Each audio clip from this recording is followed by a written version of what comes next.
రాష్ట్రంలో BRS BJP ఈ రెండు పార్టీల వైఖరి కూడా రాష్ట్రం అభివృద్ధి కావద్దు, రాష్ట్రంలో ఎవ్వరూ బాగుపడొద్దు, రాష్ట్రంలో విద్యార్థులకు నాణ్యతమైన విద్య అందించొద్దు, రాష్ట్రంలో విదేశీ పెట్టుబడులు వచ్చి ఉద్యోగాలు రావద్దు, ఫ్యూచర్ సిటీ డెవలప్ కావద్దు, RRR రావద్దు, మూసి బాగుపడొద్దు. ఈ అంశాల మీదనే ఈ రెండు పార్టీలు బీఆర్ఎస్ బీజేపీ వైఖరి. ఈ రోజు రేవంత్ రెడ్డి గారి విదేశీ పర్యటన.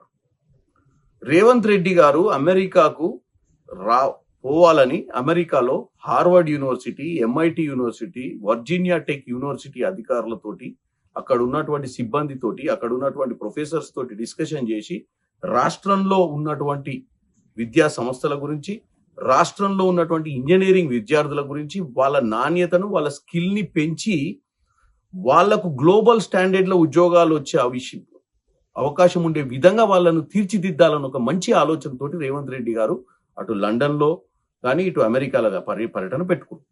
ఈ పర్యటన మీద అటు బీజేపీ అధ్యక్షుడు రామచంద్రరావు గారైనా, పోతే మన ఎవరు ధర్మపురి అరవింద్ గారైనా, లేదా రఘునందన్ రావు గారైనా, వీళ్ళు ఏం మాట్లాడిర్రు మీరు ఒకసారి చూస్తే ఏదో మాట్లాడాలని, కాంగ్రెస్ ని తప్పు పట్టాలన్న ఉద్దేశంతో మాట్లాడినట్టుగా క్లియర్ గా కనపడుతుంది. ఎందుకంటే మొదట్లో ఏమన్నారు, అసలు మేము అడ్డుకోలేదు, ఆయనకి రాష్ట్రంలో సమస్యలు ఉన్నాయి కాబట్టి, ఈ రాష్ట్రంలో కాంగ్రెస్ పార్టీలో పంచాయతీలు అవుతున్నాయి కాబట్టి వెనుకకు వస్తుందని చెప్పి ఫస్ట్ స్టేట్మెంట్ ఇచ్చారు. అంటే వాళ్ళకు minister of external affairs statement ఇచ్చిన దాకా కూడా తెలియదు రేవంత్ రెడ్డి గారు ఎందుకు వెనుకకు వస్తున్నారు. అప్పుడు బద్నాం ఏం చేద్దాం అనుకుర్రు, ఆయన వెనుకకు వస్తుండు, పార్టీ పరిస్థితి బాలేదు, ఇక్కడ చక్కదిద్దనికి వెనుకకు వస్తుండు, అన్ని చదువుకోండి అనే విధంగా మాట్లాడి తెలంగాణ ప్రజల్ని, కాంగ్రెస్ పార్టీని తప్పుతో పట్టించేటువంటి పరిస్థితి. ఎందుకంటే కాంగ్రెస్ పార్టీ గురించి తప్పుగా మాట్లాడి.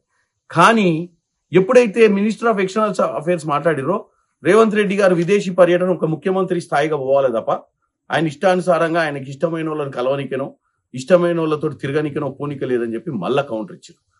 నేను ఒకటే చెప్పాలనుకుంటున్నాను, మీకు సబ్జెక్టే లేకుండా ఎందుకు మాట్లాడాలి, మళ్ళీ దాన్ని వాస్తవాలు తెలుసుకొని దాని గురించి మళ్ళీ ఒక లైన్ ఎందుకు తీసుకోవాలని నేను కోరుకుంటున్నాను. ఎందుకంటే కేవలం మీ ఉద్దేశంలో రేవంత్ రెడ్డి గారు ఏం చేసినా కాళ్ళల్లో కర్రలేయాలి.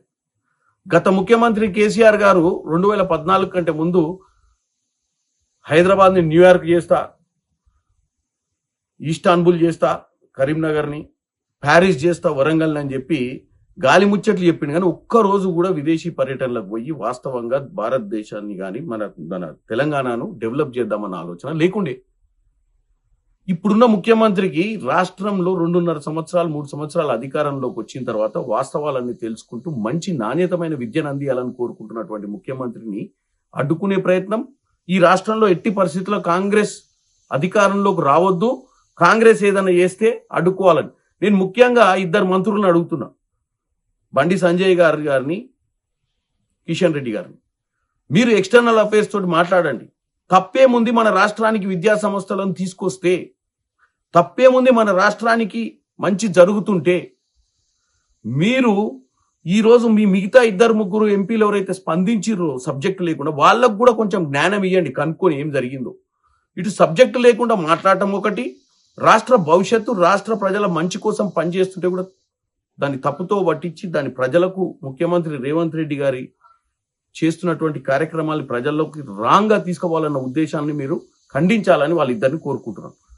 ఎందుకంటే బీఆర్ఎస్ పార్టీకి గత 10 సంవత్సరాల అధికారంలోకి ఇస్తే ఏ మాత్రం కూడా ఈరోజు ఇంజనీరింగ్ విద్యార్థులు ఈరోజు రేవంత్ రెడ్డి గారు 10 సార్లు ఎందుకు ఈ స్కిల్ గురించి మాట్లాడుతున్నారు, స్కిల్ డెవలప్మెంట్ గురించి, మన విద్యకు ఉద్యోగానికి మధ్య ఉన్న గ్యాప్ ని ఫిల్అప్ చేయాలన్న ఉద్దేశంతో.